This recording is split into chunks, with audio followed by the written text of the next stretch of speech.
Welcome to Hockey Night in New York, where Islanders hockey always reigns supreme. Whether you were raised at the barn in Uniondale or born in the stable at Belmont, Hockey Night in New York is your home for all things Isles. Now, let's drop the puck and get this party started.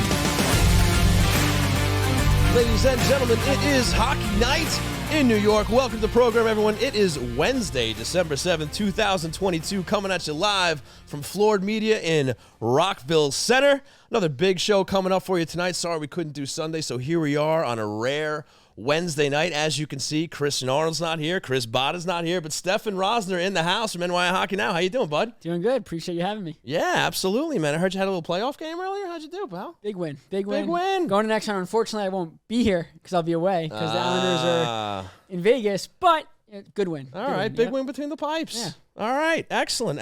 So, want to start by reminding you that we are proud to be presented by Blue Line Deli and Bagels, located at 719 West Jericho Turnpike in Huntington, 217 Carlton Avenue in East Islip, and of course, UBS Arena at Belmont. Also, a big thanks to Lost Farmer Brewing Company, located at 63A 2nd Street in Mineola, now pouring the Snow Cone, a fresh winter ale with Long Island honey. How's that sound, pal? Sounds sweet to me. Sounds pretty good. Got to get over there. Yeah. And a huge thanks to our brand new sponsor, Main Street Board Game Cafe, located at 307 Main Street in Huntington Village. Main Street Board Game Cafe in Huntington Village on Long Island's North Shore. Games for sale and for open play. Food and drink, beer and wine, fun and friends. Bring the magic of phones down, eyes up, tabletop board games to your family. Our staff will help you find the right game for you. From old favorites to the hottest new releases, we have everything from strategic to easy party games. Get off your screens and unplug your game for a night your family will remember. Looking for meetups to join? Our Magic the Gathering, Dungeons & Dragons, or Game Night Live communities are welcoming for all. We also do parties and corporate events. We're located at 307 Main Street once again in Huntington Village, and you can go to mainstboardgamecafe.com for more information. Main Street Board Game Cafe. Find your crowd, unplug your game. So, with the wonderful sponsors out of the way, Stefen, I almost called you Christian, buddy. Stefen. Ooh, that's offensive. That is offensive. Yeah, I figured I'd throw that out there. So, listen, we obviously missed this past weekend on the show, but the Isles dropped 3 of the last 4 since winning 4 straight, since the last time we had the mics on here. Lone bright spot, a 3-0 shutout over the Hawks. Varlamov was in net for that. Only managed a goal in each of the losses to Philly and Nashville. And then a too little, too late game last night against the St. Louis Blues. What did you see? What's going on with this team right now? They get off of that 4-game winning streak. Now they only have 1 win in 4. The biggest thing is they're not getting the goals. And I think what you saw in a couple of those games, they're failing to crash net early. And what that does is, especially against Lankin and against Nashville, if you don't crash net early, that allows the goalie to get into a rhythm. And once he gets into a rhythm, I mean, they took away his eyes in the third, but he was locked in at that point. And it's a little too late. And I talked to Parise about it, talked to Martin, guys that crash the net. Right. And it's not about will. I asked them that, and they said it's not about will, but, Martin made a great point. He goes, there are times when Parise might go to the corner. Someone else has to fill his role, and they don't. So let's say Parise in the corner, no one's now at the net because that's Parise's job. And I asked Lane about that, and he goes, no, someone has to cover. They did a better job of that in the win over Chicago, and I think they just have to do that earlier in games. Again, as a goalie, we all want to face shots early, and if we could see it, we could save it. And the NHL, the goalies they're too good. So if you let them see it, they're more likely going to make the save. So take away their eyes early, get into the rhythm, and you might not score on the shot, but rebounds, get the goalie tired, get the defense moving around. All comes down to taking the eyes away from the goalie. Right, and did Lambert agree with that? Did he have the same thing to say when he was talking about those games in the postgame? Yeah, and definitely the Nashville game. He said that, if we crash the net, we probably win. I mean, they got over, they had 49 shots on goal, I think, season high. And it's funny because, you look at some of these losses they've had earlier in the season, and I see some fans on Twitter and the like saying things like, they got to get more shots in the net. So they have a couple of games here where they're out shooting the other team tremendously. They're putting up 40, 50 shots, and it's not making a difference. And it goes back to something that I think Lou Lamoriello and Barry Trotz used to say is quality over quantity. You can take as many shots as you want from the exterior, but if you're not getting it from the right place, it's not going to make a difference. And again, it all comes down to bodies in front. Yeah. Again, quality over quantity, and if you're going to take a shot hard and low, usually just got to get the goalie moving. I was talking to Aho because I wanted a perspective. As a goalie, obviously I see it differently. I don't know what position you play. What position do you play in hockey? D.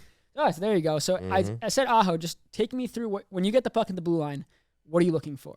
He goes, if there's a prime shooting lane with bodies in front, I'm shooting to score. But if I see a guy open with his stick, I'm trying to shoot low for the stick. That way a deflection won't go over his pad. You just want him to catch it. So right above the pad, that's what he's looking for. But he says that if there's no bodies in front, what they'll do, they'll hesitate, and maybe they'll see someone crashing, then they'll fire it. But again, if there's no bodies in front, it's kind of not a pointless shot. We know every shot's important. But again, the higher chance of the goalie saving it when there's no one in front there. Right. So obviously a huge emphasis on getting bodies to the net, which, look, I mean, over the course of an 82-game season, you're not going to play it perfect every time. I say this, ad nauseum on the show all the time. But, I mean, is this a cause for concern now? Because it has been kind of an interesting roller coaster season in the sense that, when they lose a couple, right? When they win in bunches. And now it's kind of doing that now. It's going up and down. So they're in a low point here. And they have some tougher competition coming up. We're obviously going to talk about them later in the show. But, I mean, their record's decent. They're still in a playoff spot. You look at where this team is at now in the standings, how they've been playing. I mean, how concerned would you be looking at the way they are right now? I would be concerned of where the goals are coming from. You have 20 goals from defensemen, which is NHL, that leads the NHL right now. You have Brock Nelson doing what he does. You have Zach Parise as the top scoring winger as of late. A lot of wingers are not doing much. You have Bailey who's struggled, Bavilier who's struggled. Anders Lee, I don't think has scored in 14 games, 15, maybe it's up to 16 at this point. Jeez, I didn't realize he's not scoring. Wallstrom is good. We'll get to in a second at how good defensively he's been. He's not scoring. So you have a lot of wingers not coming through, and Lee struggling is impacted on Bavilier struggling as the line. And you need, the Islanders, when they're winning consistently, when they goes on those win streaks, they're running 4 lines. And 4 lines that could, produce offensively. I know the 4th line is not often, but last game, I mean, Matt Martin shoots the puck, Hudson Fashion deflects it in. It's a goal. You're getting production from the 4th line. They're relying too much on defense scoring, in my opinion. Again, we want them taking the shots. You're never going to complain about how many goals you get from the defense if it's a high number. Exactly. But they're pretty much, we look at, I think, 3.18 goals per game for the Islanders right now, which is, again, vast improvement last year, 2.79. Right. But you want those defense scoring while the wingers are also, you can't rely on them every night to come through. And a lot of these guys that are struggling, I mean, it's zero. You're getting nothing from them on a nightly basis. So that would be my concern because we know the Islanders have to add a scorer, but one scorer is not going to change 5 guys from not scoring. How much do they miss Kyle Palmieri now out 7 games? Well, I think they miss him a lot because you look at the shooters on the team. He's a long-range shooter.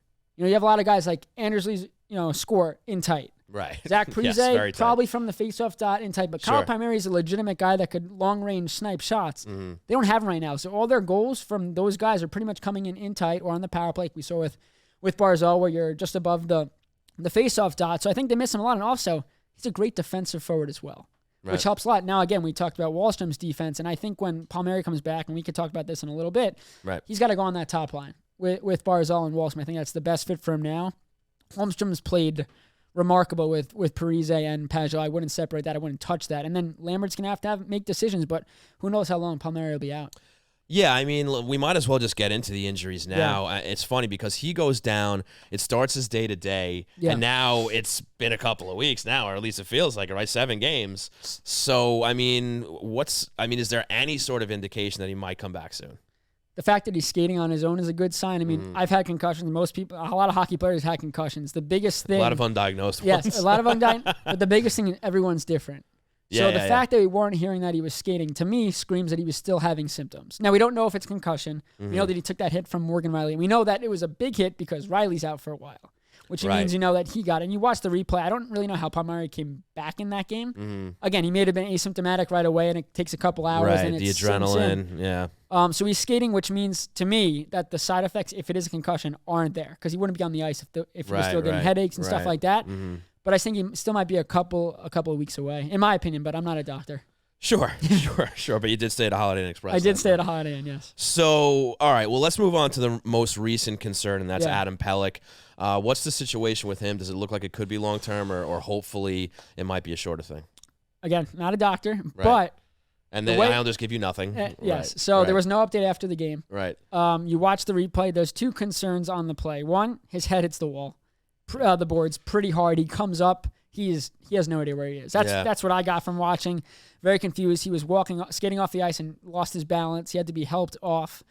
And then you also watch the replay, which I don't think is as big a deal, but his knee bends back. Everything went wrong on that hit. He was in a vulnerable spot. I was more concerned about the leg than anything else. So, but you watch replay, and again, head injuries are pretty big. He's, their best defensive defenseman on the roster. It's concerning if he's out long term. You're going to have to rely on Salo and Aho both in the lineup on a nightly basis, which again, could work out, but this is a huge opportunity for Salo if Pelech's out long term because he's the real only option for Lambert right now.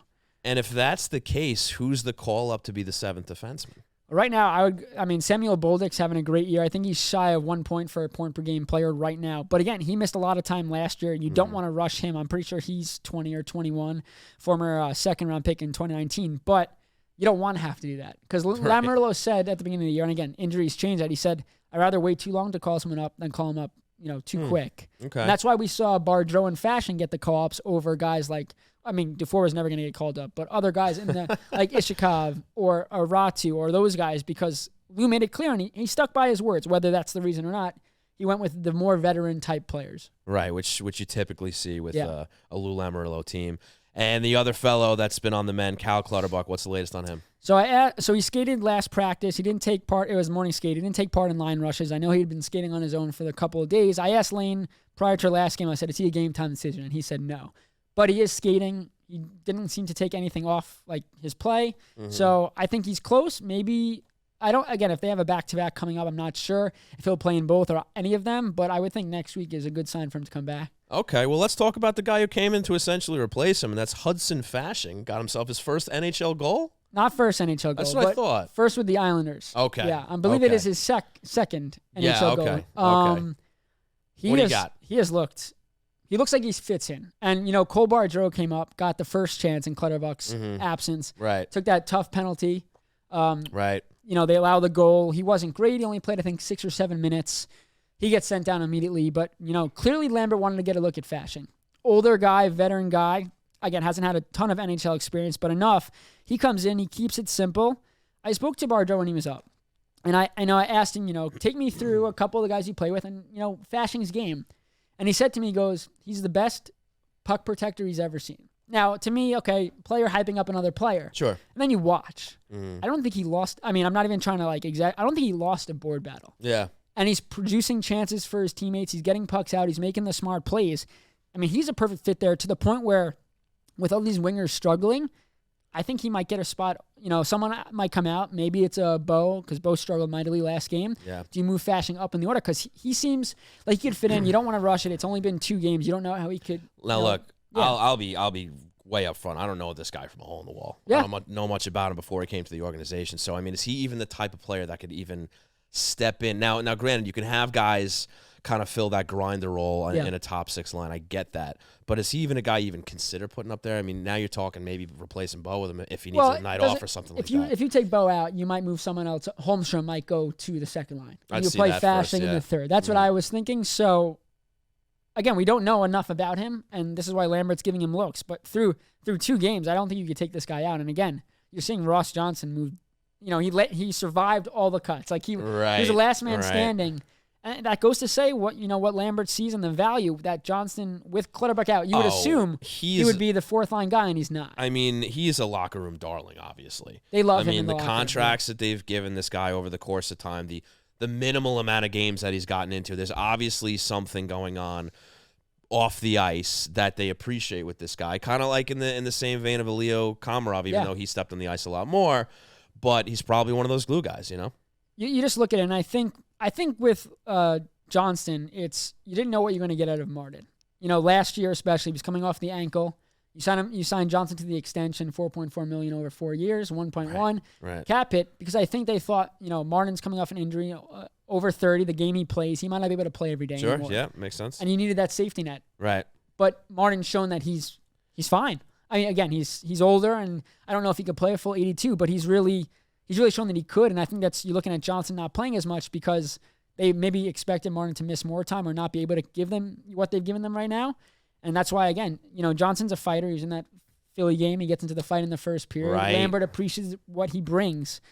But I was actually, I know we're kind of going back into ancient history now because it was such a while ago, but I was a little surprised that the refs were so open to letting that stuff go in the beginning of the game. I thought they were going to try to control that stuff. So it's funny. During warm-ups, 2 players went over to Martin to talk. Zach McEwen and Delorier. We're going to do this, right? Yeah. Yeah, I mean, I don't know if they were talking about the Blue Line sandwich they're going to order or anything like that. Probably not. Yeah. And clearly it was, we're going to fight. Right. It has to happen. Right. They get it done. It happens. Right. And that was it. And I kind of think the Islanders got baited a bit. The Islanders are going into that game, just got to beat a bad team. And the Flyers, not that they got to the game because the Islanders scored right after on that 5-on-3, right, but the Islanders ended up playing their game for a lot of that game. And I think that starts with the fights because the Islanders didn't have to worry about that, answering the bell, whatever. Go out there and beat a bad team. And they do the fights early. That gives the Flyers momentum, even if they didn't win the fights. And you saw how that game went. Yeah, it didn't go well. And look, you're going to lose those games every now and then. You're going to drop a game to Arizona every now and then, to Philly every now and then. It's going to happen. But, hey, Jay, how we doing over there, pal? Jay taking over for Ed behind the glass here. I think Ed's over at Taking Back Sunday in Mulcahy's tonight. Slacker. Big slacker. How we doing, pal? Good morning. You just woke me up. Yeah, thanks for being here, man. Thanks for being here. No How are we doing in the chat, buddy? Chat is... A little active? It's lively. Okay, that's good. There are people a little in after dark show, 10 p.m., a little late on a school night. Yeah, I got Kids that. are asleep. Yeah. All right, very cool. So why don't we take a break here? I want to thank everybody for tuning into twitch.tv/Hockey Night NY, and, of course, your favorite podcast providers. Going to take a quick break. We'll be right back.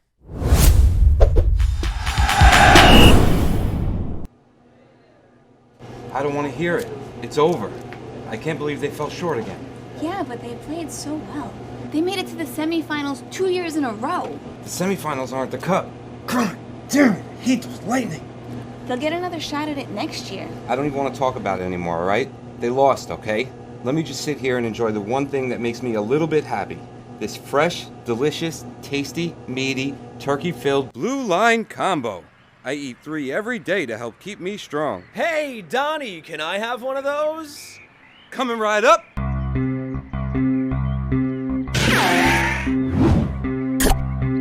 Talk about a blast from the Blue Line. Blue Line Deli and Bagels. Our goal is to make you a hero.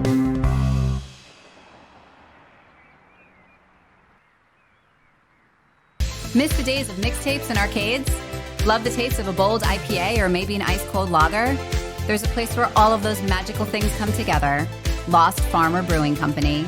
At 63A East 2nd Street in the heart of Mineola, Lost Farmer combines a love of the 80s and a passion for quality beer to create brews that can only be described as gnarly, radical, and totally tubular. The retro vibe of the tasting bar will amp up your nostalgia while the blend of both local and exotic ingredients amp up your taste buds. Beer not your thing? Crack open a can of cider or sip a Chardonnay on the extended patio. Order up from the snack menu. You can even bring your own. If you're more of a homebody, pick up a growler to go or order online at lostfarmerbrewing.com. And for all of Long Island's hockey fans, Lost Farmer created the delicious Stable Shaker American Lager to celebrate the newly built UBS Arena at Belmont Park. Whether you're at the stable for a hockey game, concert, or a comedy show, you can find Stable Shaker by can and draft around the arena. So raise a cup to the next cup with Lost Farmer Brewery, the future of Long Island craft beer. Thanks for giving some time to our sponsors. Ready to talk more Isles? The train rolls on right here on Hockey Night in New York. Welcome back to the program, ladies and gentlemen. You are watching Hockey Night in New York with myself, Sean Cuthbert, and the great Stefen Rosner of NYI Hockey Now, fresh off a huge playoff victory. Yes, sir. Yes, Playing goal.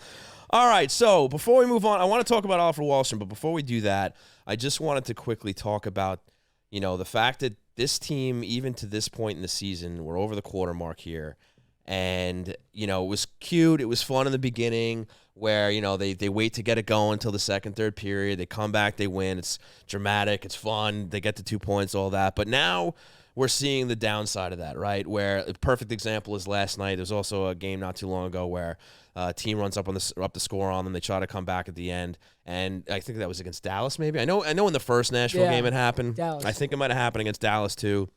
And then you have last night against St. Louis. Obviously, they don't want to play the Central Division in the Stanley Cup Finals. No. But you see this happen again last night where it looked like they were going to probably lose the game 3-1, 4-1, whatever it was. And then third period Isles show up and then they start to battle back, but they give up, that one too many goals. And I mean, obviously we're starting to see now, right, that this whole, not full 60 minutes, slow out of the gate, it's starting to catch up with them, right?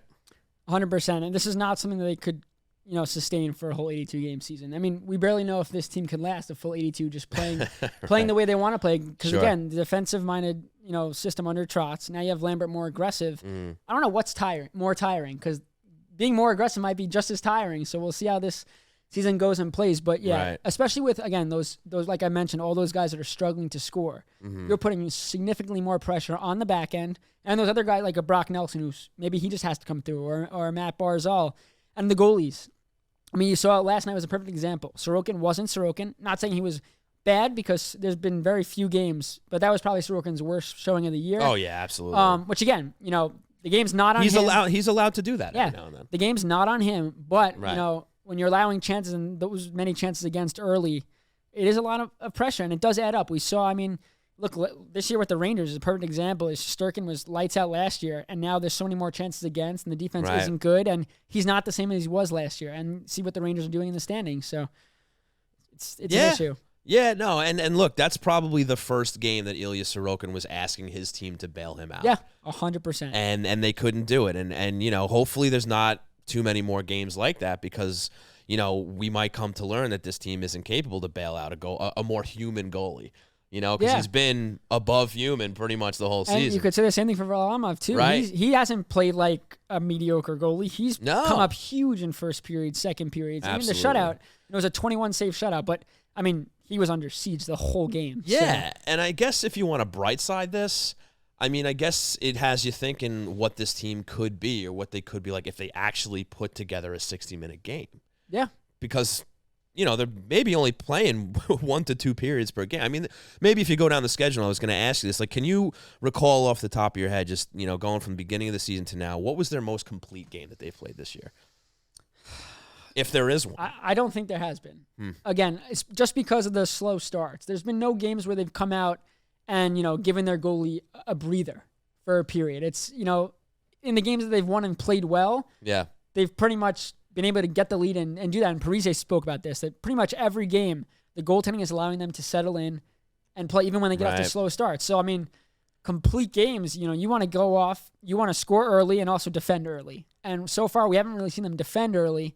I feel like most games, they start the period off being in their own zone, hemmed in their own zone. Yeah. Varlamov or Sorokin has to make 4 or 5 big saves in the first. They either leave the first period tied or maybe up by 1, and then they allows the team to find their game and play. But if you take away, you put a mediocre goalie in net, the Islanders probably aren't. They're not in a playoff spot. Yeah, I think that's probably safe and scary to say. Yeah. And it is just very odd how, for whatever reason, I mean, this deep into it, like, it's not early anymore. Yeah. It's not. Like, we're not halfway yet, but, I mean, we're really starting to see what these teams are starting to shape up as, right? They were pretty healthy for majority of this first portion. Now the injuries are happening, and now, the wins that they didn't the wins that they were getting at the beginning of the year, like the comeback wins, you're not getting those.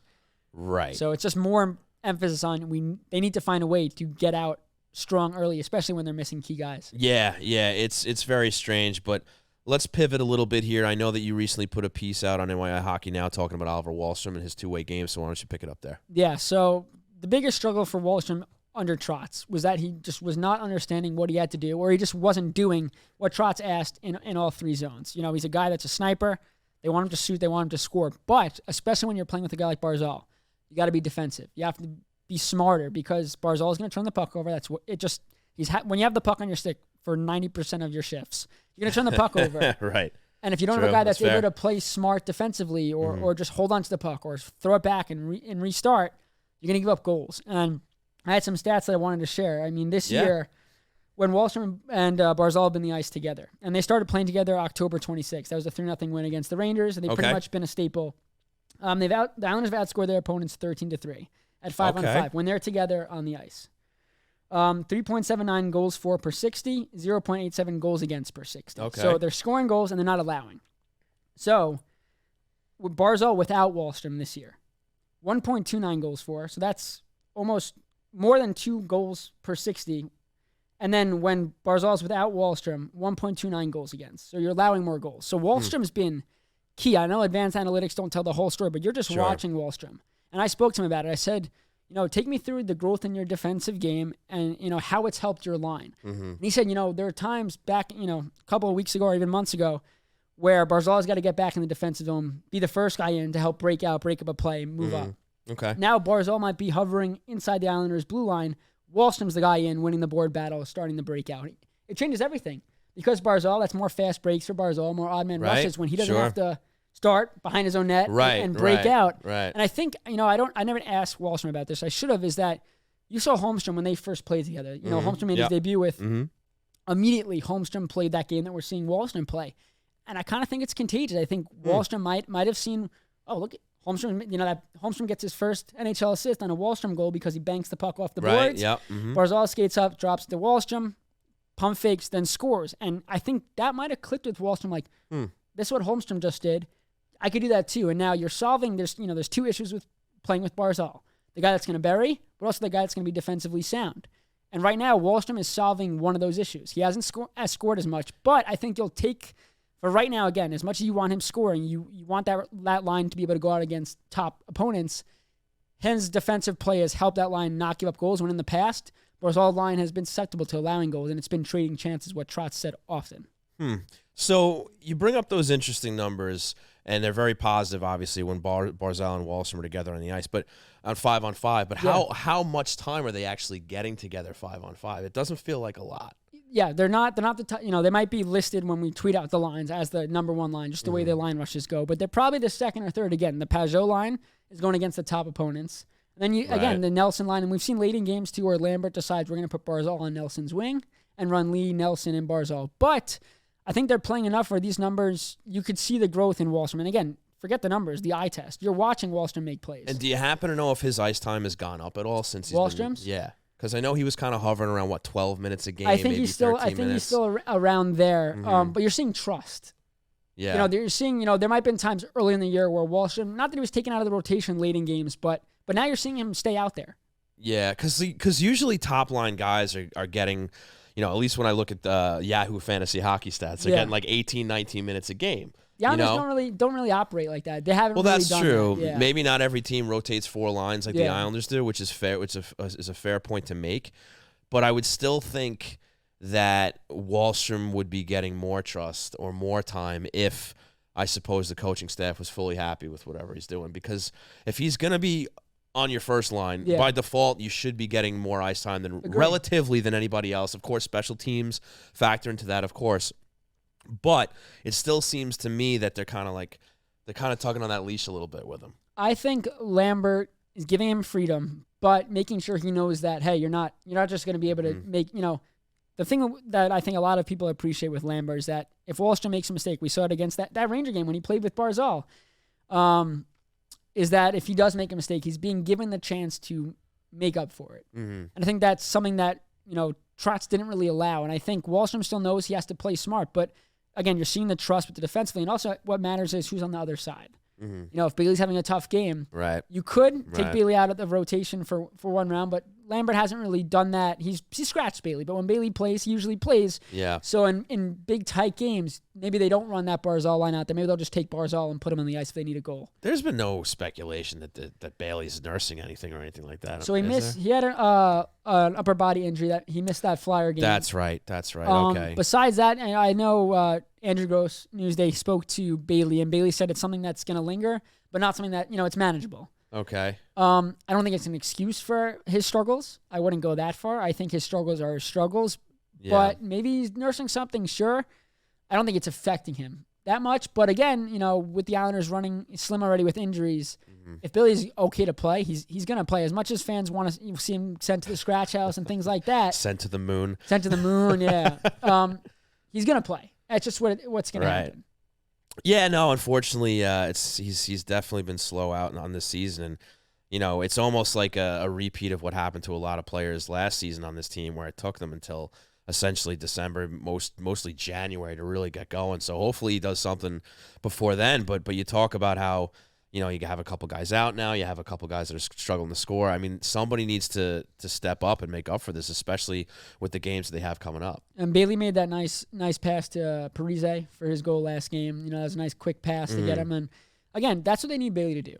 They need to make the simple plays. And again, what we saw last year with Bailey is that it seemed like the speed of the NHL game was getting up to him. Again, they'll talk about him being a cerebral player, a smart player. Mm-hmm. Your mind could work really fast, but if your body is that not the same? It's not synced up with your mind. That's when we see the intercept passes or the passes thrown because he's looking at the right play. Mm-hmm. Like he knows where he wants the puck to go and where he wants to pass it. Sure. But in the NHL, it's such a fast game that you wait a second too long and you make that play, it's gone. Yeah. So I think that's the biggest issue. But again, Lamoriello has to go out and get a winger if this team's going to be a legitimate contender, and then you make lineup decisions accordingly after that. But he has to. He's got to. I think we're going to have some questions regarding that later, so we'll save that for the questions Bruin portion of the show. But speaking of segments, why don't we move on to what's on tap? So because we're doing the show in the middle of the week, we only got 2 games on tap. Obviously, St. Louis would have been part of this, but you only got Friday. They go into the Rock. They play the red-hot New Jersey Devils. I still can't believe what's going on over there. So they go into the Rock on Friday, which now is suddenly going to be a tough game going into the season. Oh, that might be a gimme game playing against the New Jersey Devils. No longer the case. And then Saturday they're back home to play the Carolina Hurricanes, division foe here. They've been bouncing kind of back and forth between the 2 and 3 spot. Now Carolina obviously has the 2 spot with the Islanders kind of slowing down a little bit. But why don't you talk about these teams a little bit? I mean, the Devils. I think everyone's the Devils. it's the Devils. Like no one, the fire Lindy Ruff chance to start the year, and then their sorry Lindy chance. Maybe that's to turn the season around. It must be. I mean, their goaltending been great. Vitek Vanacek's been stellar. They've gotten John Marino's been Norris-like defenseman right now with what he's doing. Exactly. That's an offseason acquisition from the Penguins. I mean, Jack Hughes, 31 points in 26 games. I think we could all say he's legit now. Right. I mean, Jesper Bratt. They have guys that are they're playing as a team. Yeah. And I think for the Devils, they're playing fast. They're fast. And we saw that in Game 4 of the NHL season. They did not let the Islanders take a breath. Right. Puck dropped, and that game was over. Right. Over. And I think for the Islanders, you look at this, and this is a revenge game. I don't know if they're going to win it, but they're going into their home now. You got to make a statement like, "Hey, what you did against us in Game 4 of the season, it's not. It was very easy for the Devils to take control of that game." Right. I think, the Devils they just 21-4-1. I mean, 10-3-1 in their last home games, 8-1-1 in their last 10. When they do lose, that's the biggest thing. We're a young team. You want to see, okay, they've stacked up all these points.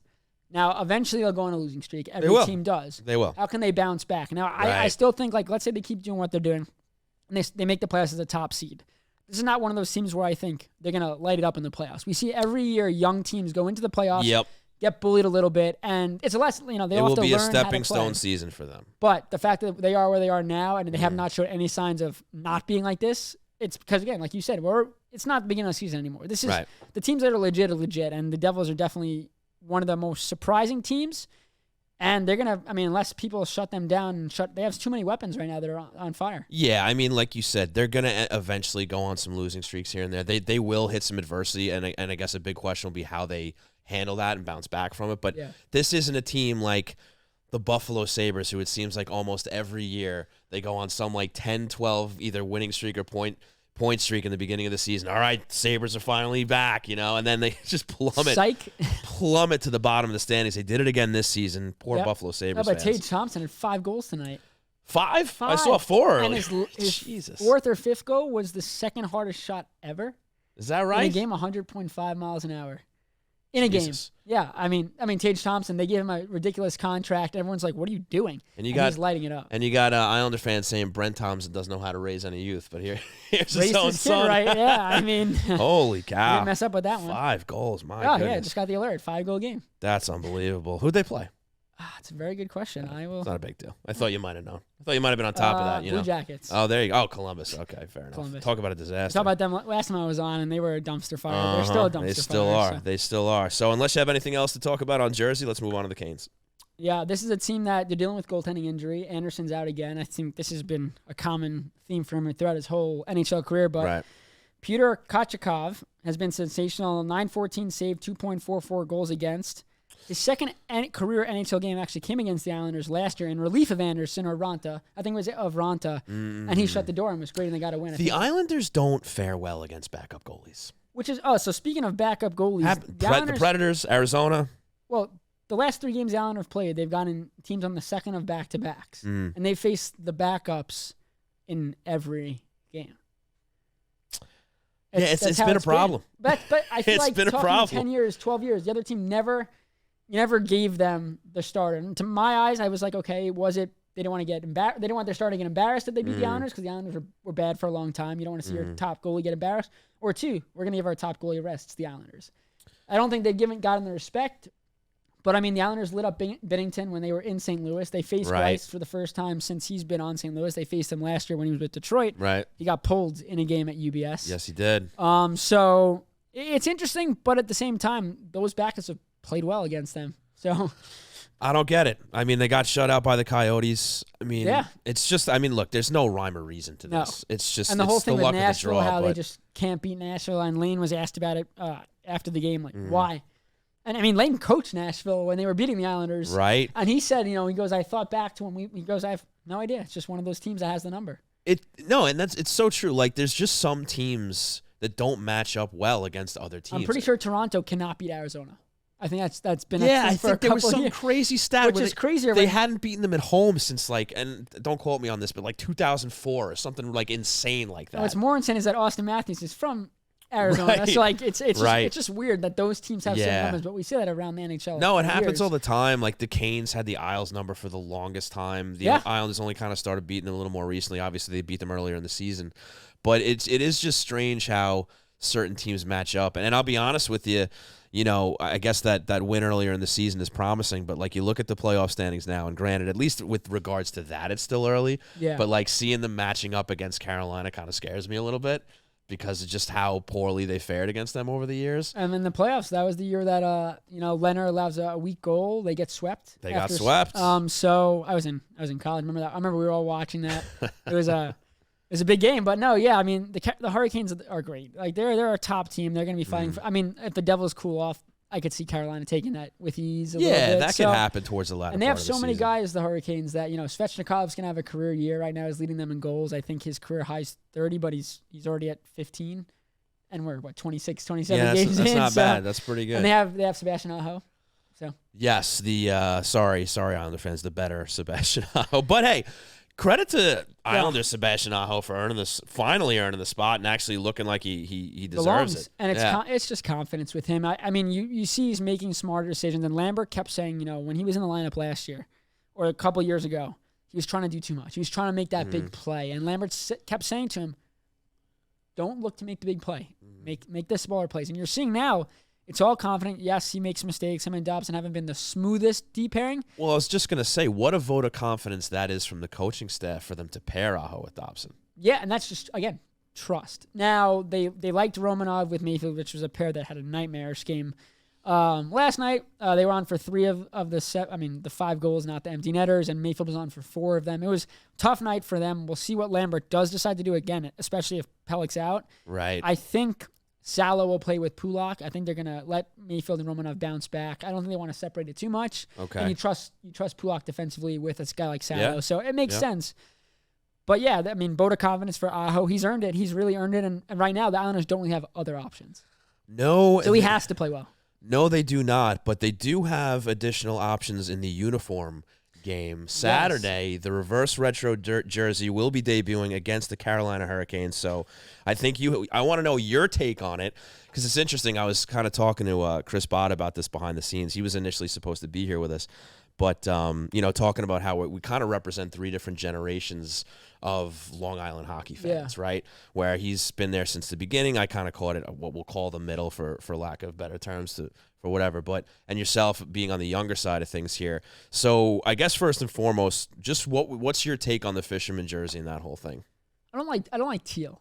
It's not my. Okay. That's not my. All right. That's not my go-to color.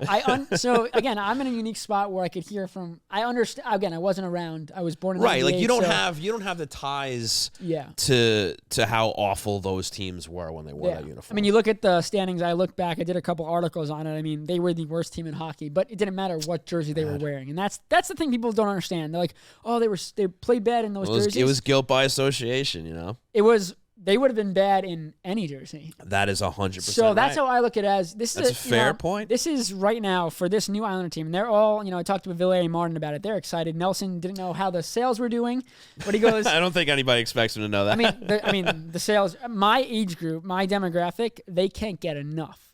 of these jerseys. Exactly. And because it's different, all they've known, money, but all they've known is the standard jersey. And they weren't around for the heartache that many fans, and I get. Right. So I think for the Islanders right now, I don't know if it's in their minds, how bad they were, but this is a chance to make a statement that, hey, let's turn the narrative around. We can win in this jersey. Let's turn the narrative around and make fans like us when we wear these. Obviously, if they come out of the gate and they play really bad in these jerseys, they're going to get bombed 11-0 by the Canes on Saturday. It's coming.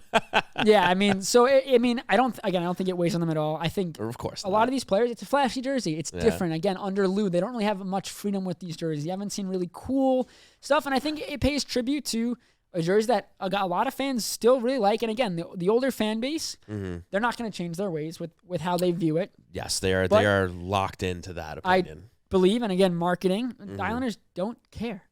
They care about the younger fans that are going to be around and be supporting this team for spending years. dollars. Yeah, exactly. Yeah. If those older guys, and I'm not calling them old, but the older generation, we're not going to go to games then.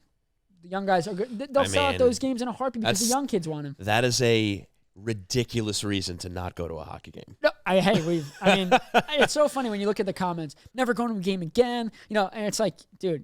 First off, you already bought some tickets, so unless you're gonna you're gonna sell your house, you kind of have to go. And two, if you're a fan of the team, you're gonna go and support them. So yeah. There's a lot of strong opinions on it, but it's funny. Like it seems like Chris's generation. Look, for the most part, not everything is 100%, but most of his generation seems to just loathe the jersey, hate the jersey. And again, I get it. He himself seems to be impartial. We had a long discussion about it here on the show.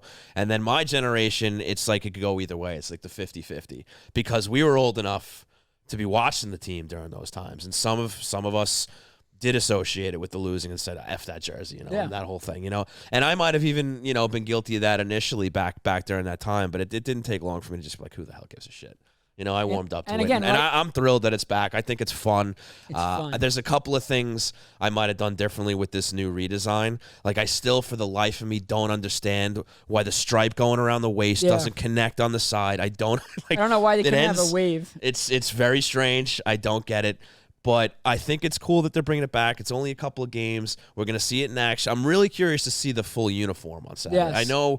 I think what it was a leak or something like that on Twitter from NHL 23 where they showed like all the players lined up with in the full uniform. And look, on that screenshot, actually looked pretty damn cool. So I'm looking forward to seeing how it looks on Saturday. But at the end of the day, it's just a damn uniform. Yeah, well, it's a moneymaker, but it's just a uniform they're going to wear a couple of times. It has no bearing on how good or poorly they're going to play on the ice.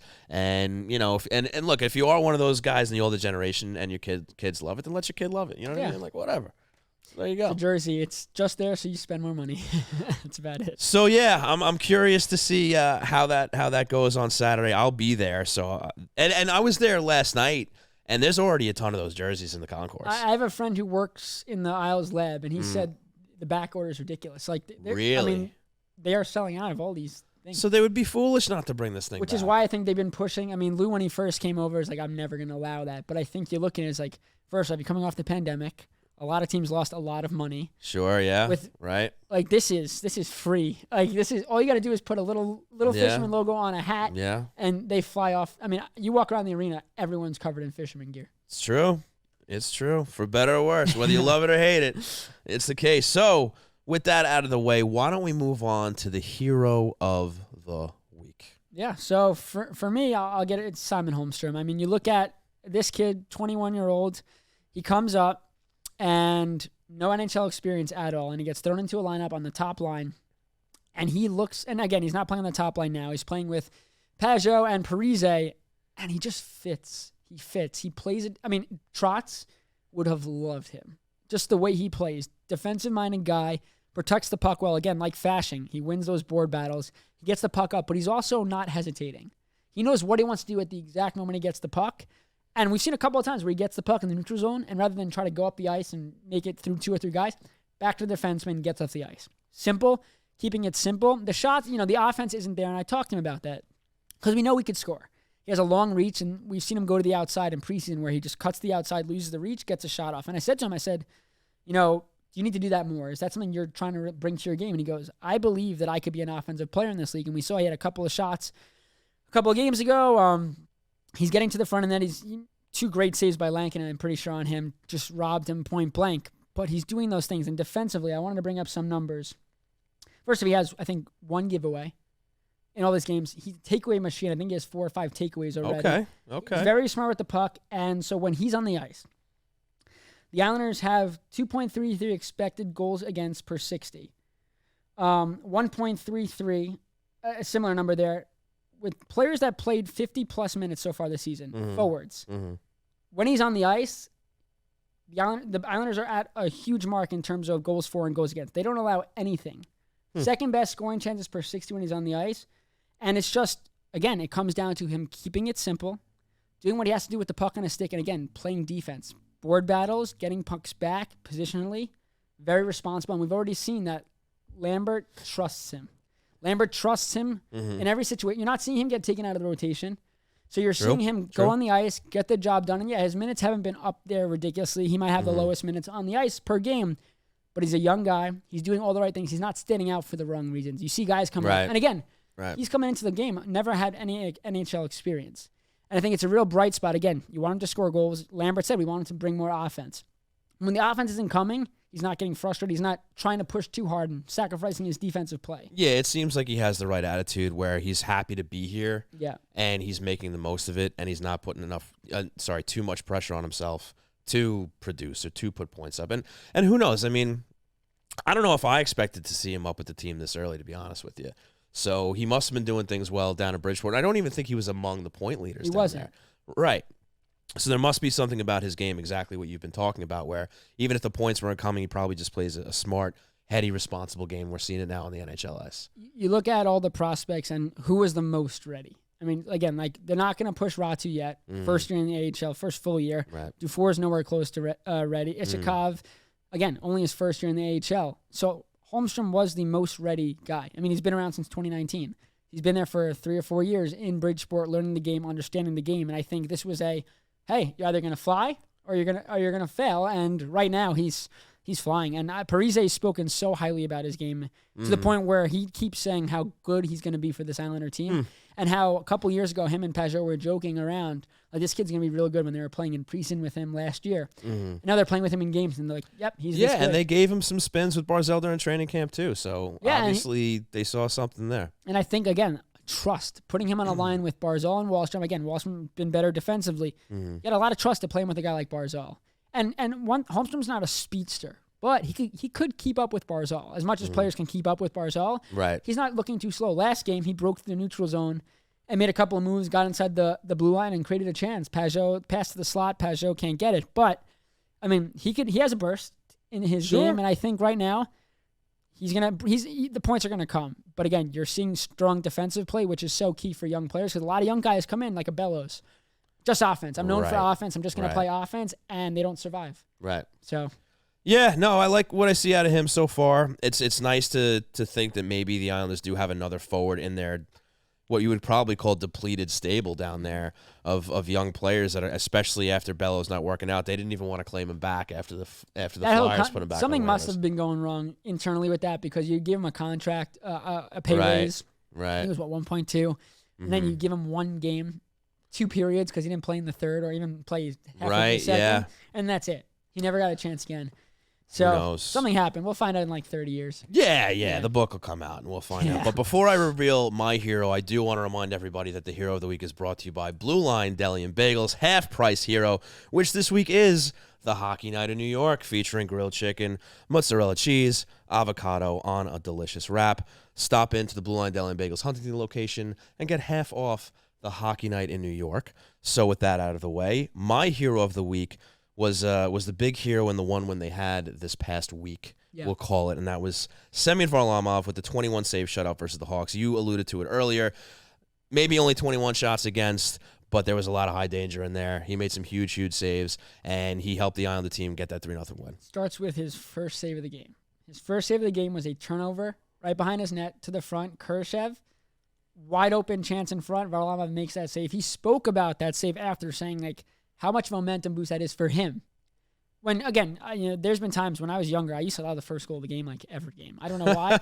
It just would happen. It was just, I like to face a lot of shots early, get into rhythm, and when you don't face shots for like 5-10 minutes, that first shot, you're not feeling the puck. So I think when you make a couple of saves early, it's just a major vote of confidence. And Varlamov's been very good this year. You look at what he went through last year was a nightmare season, but he's playing like the guy that was a Vezina caliber netminder during that shortened season. And the Islanders have all the confidence in the world in him. And he's, as much as Sorokin's come up big in first periods early in games, maybe Varlamov hasn't been making the acrobatic saves, but against the Blackhawks, Varlamov put on his best Sorokin impression early. Yeah, he did. And the difference, I think, so far this season for Varlamov has been he's getting the goal support. He wasn't getting that last year. So you saw a lot of L's, a lot of numbers in the loss column last season. Not even so much for the way he was playing, because his goals against and his save percentage were respectable. I think he was somewhere floating around like 914 or something like that last year. But he you know, you look at a lot of those losses he had, and they might have had a goal, maybe 2 goals in each of those games. Training camp, he missed the whole offseason. He missed training camp. He missed preseason, and you throw him in. Right. You know, the road trip, the COVID. I mean, a nightmare season for everyone. We could beat that till it dies. But this is the Varlamov that we saw a couple years ago, and this is why he's still on this team. And this is why look, I'm not watching all 32 teams, but this is probably the reason why it's arguably the best goaltending tandem in the league. Because you have a guy that can start if, God forbid, Sorokin needed to, you know, if he went out for a couple of games for whatever reason. I mean, if Sorokin makes 55 starts, you need a backup. Right. Those are key points that 100%. You need to get. And for teams that don't have backups, they ride their hot hand. Like, again, I don't want to keep going back to the Rangers, but last year, Shesterkin pretty much was the guy. Right. And he got tired in the first round of the playoffs. He struggled. They won. But now you look in this year, and he hasn't been at his best. Halak comes in. Halak hasn't been given, like, you know, the most support, but Halak hasn't been good, and those are points that you're not getting. Right. When if you had a guy like Varlamov, when Shesterkin's struggling, you have a guy like Varlamov to come in, and he gets points. And Varlamov is not a backup goalie. He is a starter on every team that would need a starting goalie. The Islanders just so happen to have him as the 1B, and it's paid off, you know, mightily here. Absolutely. So that will do it for Hero of the Week. Remember, stop on in to the Huntington Blue Line Deli and Bagels location. Get half off the Hockey Night in New York by mentioning the Hockey Night in New York podcast. So with that out of the way, we're going to take one more break. Ladies and gentlemen, I want to thank you once again for tuning in to twitch.tv/HockeyNightNY and your favorite podcast providers. We're going to take that break. When we come back, questions brewing. New York Islanders fans, Sunday night is Hockey Night in New York. Whether you were raised at the barn in Uniondale or born in the stable at Belmont, tune in to Hockey Night in New York.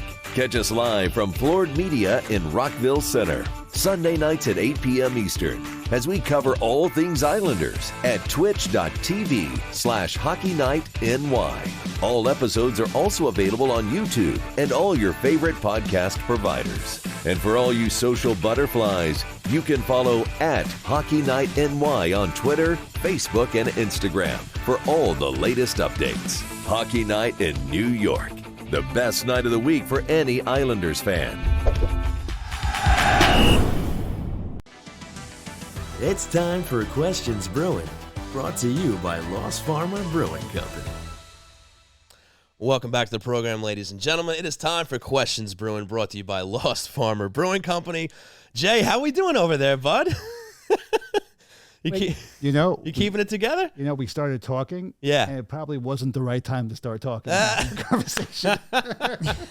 Awesome. We're back. We're back. We got through it. All right. That's all that matters. Hey, Jay, you know what? You're doing multiple jobs by yourself. Ed, again, taking the night off, going to see Taken Back Sunday at Mulcahy. He's probably a terrible show. I agree. They're still guys. Those guys are still around. They came back. Yeah, they came back. But I don't really follow them. I mean, they're from Long Island. They're a huge band. Yeah. Like they are loved here on the island. I never really got into them. Sorry, what kind guys. of music? I mean, like emo-ish. I think emo would be the proper, maybe screamo. That Christian's general. kind of music, right? Maybe, I don't know. I mean, I'm into some of that stuff. Does Christian listen to music? He does. I think he's like he's into hip hop and stuff like that. Okay, I could see it. Yeah. Not really, but yeah. Yeah, I don't know because I don't see him anymore. So I don't know what that guy does anymore. He's a figment of our imagination. He just covers all the other sports now. All right, so Jay, it's time for you to get in the mix here. All right. Let's hear some questions. Yeah, you know, the chat is active, but I only have 2 questions. That's okay. We got some Twitter questions too. All right, let's go. I got T-Boyle13. Hey, Tom. He wants to know, do you think that Sorokin is playing injured? I personally do not. Stefen Do you think so? If he's playing injured, then I can't imagine what he's going to play like when he's not hurt. Right. I don't think he's injured. I think the last He's had a week rough or so, he's had he hasn't looked maybe like Sorokin has looked. But if he was injured, they have Varlamov. There's no way they would ever push him. Yeah, right, exactly. It's not like, oh crap. Like, especially after the conversation we just had, we're going to have to put Semyon in again. Like, that wouldn't be a problem. No, so, yeah, I would say no to that. Yeah, I don't think they would risk their star goalie and essentially the MVP of their season if he was hurt. He should be. I mean, he might be a Hart candidate at the end of this year if the Islanders make it and get in. You never know. Chris Bonham mentioned that here a week or so ago. So, I mean, yeah, they're not going to take that risk. So look, every goalie, no matter how good they are, they're entitled to their off games here and there, and also the odd soft goal. Everyone's come 82 game season. Everybody's hurt. No one's 100%. Fair, so yeah. Again, I think Sorokin is fine. Just a couple of games where he hasn't looked amazing, but every player goes through the lows and the highs, and he'll bounce back. He's not hurt. All right, so once again, I want to thank everybody for tuning in here at the late hour on Hockey Night in New York and chiming in the chat and getting the questions. So, Jay, what do you got? Let's see. We got from Mike4652. If I don't pronounce these names correctly, It's okay. You're new to hockey. It's fine. There's a barrier here. This was like another sport. It'll make it fun. Right. Yeah. Well, what is wrong with, is it Polak? Yeah. Great job. All right. Well, yeah. English is my first language. He hasn't been noticeable at all and has been making some soft and or bad plays. Comments? I'm going to let you go first on that one, Stefen. Well, he hasn't looked amazing. I think the Pelech-Pulak pairing hasn't He's looked. Been quiet. The Pelech-Pulak pairing hasn't looked like their shutdown from a couple years ago. Pelech has looked a little more exciting on the offensive side of things compared to Pulak so far. Yeah, I think it's weird. Pulak's also coming off a major injury where he missed significant time. We have no idea how that's still affecting him. I've seen a lot more this year when instead of shooting it, which he's been known to shoot it right into the defenseman's skates, he's pump faking it, cutting to the outside. But yeah, the Islanders, I don't know if they need to rely on him for offense, but he hasn't been bringing it as much. I mean, he's known for his slap shot. We very rarely have seen that. And when he does bring it out, it's not hitting the net. No, and that was why he got taken off the power play last year before his injury, and Dobson took over, and Salo even got power play time this year, and he's earned it back. I said early, I think in training camp or at the beginning of the season, I asked Lambert, what does Pulak have to do? And he goes, well, he's got to focus on his defense right now. We have guys that could fit that role. But, I mean, if Pulak could hit the net, his shot is so hard that it doesn't matter if the goalie's there. A rebound is likely coming. Sure. And again, that's the biggest thing. You get traffic, hard shots. The goalie might make the save, but it might bounce right out, and you have bodies in front. But I think, again, I don't think the pairing's been as shut down. I personally don't think Pelech's been as shut down as he once was. I know that's up for debate, and people came at me for that take. Again, saying Pelech isn't playing to the level Pelech's been is not saying Pelech's bad, because Pelech on a bad day is still an elite defenseman. Right. But I don't think we've seen the elite play. I think, again, I think Pelech is playing hurt. Now he's definitely hurt. Well, right. But I previous do to think that, there might be something, because, again, you're not seeing him go into the corners as much. Again, just my take. I think he's playing with something. He doesn't really speak to the media that much. He's really not available. And I'm not going to ask him about an injury that's not been announced by the team. Sure, of course, yeah. I wouldn't be shocked if he is, but again, I think it's just Pulak's working his way back. I think he's maybe a little gingerly going into the corners. Again, he was out for much longer than he should have been with that lower body leg injury after blocking a shot on the power play, which that goes down to a shorthanded chance against Tampa, which, again, you don't want happening. But I think they'll be fine. I think Pulak will be fine. And again, especially now if Pelech's out, Salo is an offensive guy. You just need Pulak playing strong defensively. And I think he's been fine defensively, just maybe quicker decision-making. But, we'll see how he fares. I think he's okay. Okay. All right. Fair enough. And yeah, it's an interesting question to raise, because I do feel like Pulak's been a little quieter than maybe he has in years past. And I don't know if he ever really developed into that full-fledged offensive defenseman that we kind of expected. That's kind of how he was sold, as he was coming up through the system and whatnot. And granted, he's put up his points, no question about it. And again, when he hits the net, it's usually whizzing past the goalie's ear and into the net. But he does have trouble with accuracy. It does seem like there's a little less faith in him on the power play on the offensive side of things. But I think playing with Pelech, he's developed a very well-rounded defensive game. And I do also wonder if this new philosophy on the activation from the defense, offense from the defense, is maybe taking a little bit of a toll on the defensive side of things for those guys. And you also have to remember they're playing against the best forward group every game.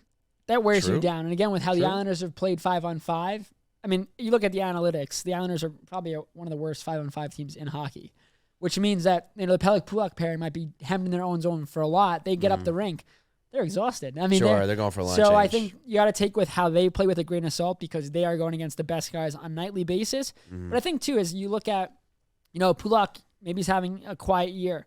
I think it has something to do, though, with, how loud Dobson is offensively now. How other guys, Mayfield's taking a step offensively where Pulock might not be playing. It might be, you're playing a trick in your mind. Like, these guys are playing great. Why is Pulock not doing this when, you take away those guys? Pulock might be the guy getting the chance and stuff. He doesn't have to be. He knows there's other defensemen who are stepping up where maybe he's not risking a play, where instead he's, back in the day, he might have to take the puck up the ice and rip a shot because no one else is providing offense. Okay. And like I said, I think what Dobson has 8 goals now. He's up on there. the year. So, I mean, he doesn't have to be a guy that scores 15 goals. Dobson's going to do that. Okay. I suppose that's a fair point to make. Jay, is that all you got up there? We had one more sneak in. Let's go. From Malar Mena 22. Email. Questions brewing. Let's see. With Pelech's possible injury, do you see the Islanders trading for Chychrun? Chychrun. And I like Pelech. I love that pronunciation. French, right? Yeah, I'm You're doing your best, buddy. You're doing your best. Pelech. You know how Adam Pelech. Yeah. It truly depends how long Pelech's going to be out. If Pelech again and concussions, they might not know. And if they were to trade for somebody to kind of fill that gap, I don't know if they're going to go swing as big as Chychrun. I would go for a reliable defensive defenseman. And again, it also depends how Salo plays. They're not going to make a move tomorrow. If they say Pelech's out for a couple weeks, they're not making a move tomorrow. They're going to let Salo. I mean, like I said earlier, this is a huge opportunity for Salo to say, all right, I'm getting another chance. I played 4 games and then I never got to play again. Let me prove that I could do this. Because he really hasn't proven himself yet to, can he be a reliable everyday NHL defenseman for this team?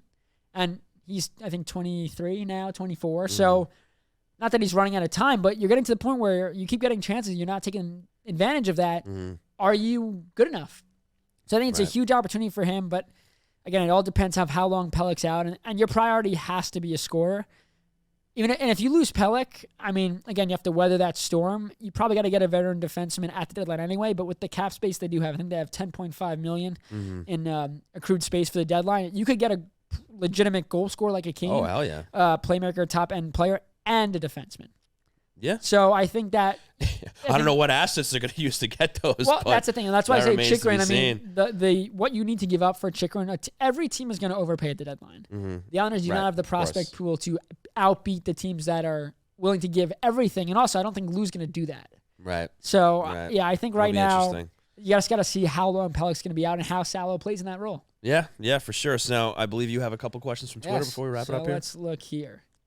So we could talk about Patrick Kane. Eddie Pullman asked about if there was any credibility to Patrick Kane coming to the Islanders. Saw a few articles this morning. So I wrote an article just looking around. Again, the Islanders need a forward. I mean, it's clear as day. And Patrick Kane's 34 years old. He's on an expiring deal. Does he want to leave Chicago? We don't really know that yet. He wants to go to a competitor. Everybody's been saying Rangers. He wants to play with Panarin again. Makes a lot of sense. The Rangers are playing. They might not even be in a playoff spot come the deadline, which doesn't mean that they won't go and get a guy like Kane because that could really change their season. Sure. But he wants to join a team in the playoff race, and if the Islanders are in there, we spoke to Ethan Sears, New York Post. He spoke one-on-one with Barzal the other day. Great article. And Barzal spoke so much about how amazing it would be to play with Patrick Kane. They would be so good together. And apparently Kane's had a lot of good things to say about Barzal as well, so there seems to be a long-distance bromance there. Sounds like it. And, you look at it as well, Kane's too much of a playmaker. Kane is a scorer. I mean, yes, he makes plays. Do it all. He can do it all. And the other thing, too, people aren't understanding this. Well, they're just going to pass it. No one's going to shoot. If Barzal scored more, he would be more on the level of a Patrick Kane. But now Patrick Kane's setting up plays that Barzal could finish. That's sure. Now Barzal maybe Kane doesn't score as much if he comes over, but now Barzal scores more. Or Wallstrom now, they have three guys I don't think guard. Anybody's complaining if the New York Islanders get Patrick Kane for a cup run. And you look at the best example of what they would need to give up. And I don't think it's as much as people really think. Like Kane's no longer this 26-year-old guy at the peak of his career. He's still an amazing player. But Giroux last year, a first, a third, and top prospect. Got Giroux. I mean, again, there's going to be every playoff hopeful team wants Kane. It's going to happen. Of course. Can the Islanders offer enough? But a first and a second rounder, if he another interesting thing is too, though, is Kane gets to dictate where he goes. So if he wants to go to the Islanders, not saying he does, if he wants to, they'll make it work. But a first and a second, and again, I don't think Lamoriello wants to part ways with Ratu yet. Again, especially for a rental or 34-year-old player. Right. But you're getting to the point You're getting to the point where you want to win now. You don't have to win now. If you want to win with this current group, yes, now's the time. But the window's open as long as Barzal's here, in my opinion. A lot of young guys, like if they want to win with the Nelsons, the Lees, that's the fourth a whole line, other show. But yeah. But exactly. But I mean, I think the other options: Bo Horvat, Timo Meier. Timo Meier also has the opportunity to pick where he wants to go. Bo Horvat. These are players that the Islanders are going to be in on, and so is 31 other NHL teams. Right. And again, we talked about the prospect pool isn't as the Islanders don't have a lot. Right. And they'll come down to picks. And do you want them moving a pick again, a first round pick?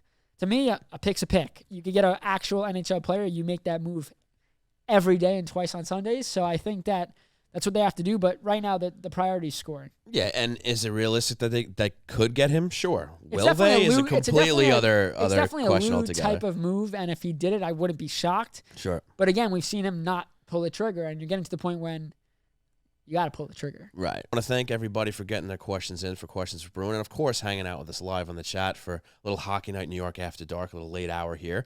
But I think that's going to do it. So Jay, you can cue up that outro, buddy. We can get the hell out of here. So folks, I want to thank you all for tuning in to twitch.tv/HockeyNY, and of course later on your favorite podcast providers.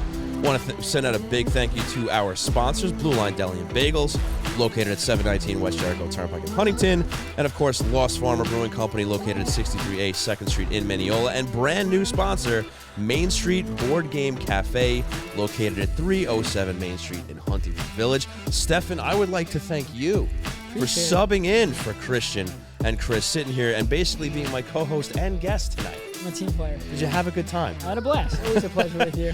Great to hear. So folks, once again, if you dig what we're doing here on the show, rate, review, subscribe, tell your friends, subscribe on YouTube, follow us on Twitter, follow us all over the place. We're on TikTok now, all that stuff. But Stefen, where can we find you, your content, and on social media? Yep, so NYI hockeynow.com, and then on Twitter it's at STEFEN_ROSNEO. There you have it for Stefen Rosner. You can follow myself at Shawnee Hockey. You can follow the show at Hockey Night NY on Twitter, Facebook, Instagram, and the TikTok. So that's going to do it. Jay, how you doing back there, buddy? Did you have a good time? Did you have a good night? Yeah. Best day ever. I love that for you.